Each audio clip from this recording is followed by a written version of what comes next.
what I feel is that the tax rate in the United States is horrible because it hasn't been changed for so long and it's so complex.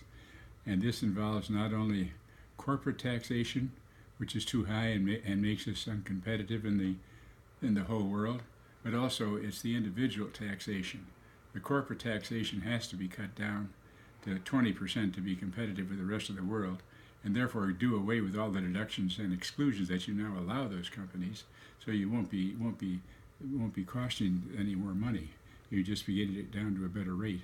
And as far as the individuals are concerned, the top 2% has got to pay more, and they can do that by not increasing the rate of tax that they pay, but by refusing to give them exemptions and deductions, phasing them out by the time they start at 250,000 and phase them out by the time they reach $1 million, and therefore they're not going to experience any favoritism for exclusions and deductions.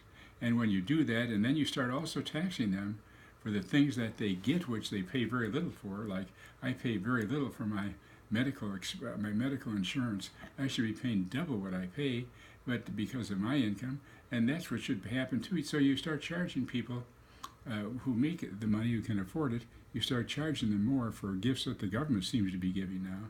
And if you do that, then you're going to find yourself saving a lot of money and being able to then invest that money that you save into infrastructure in the United States, which badly needs it, and that creates jobs too. Infrastructure will then create jobs, and you pay for it by letting the top 2% pay for it.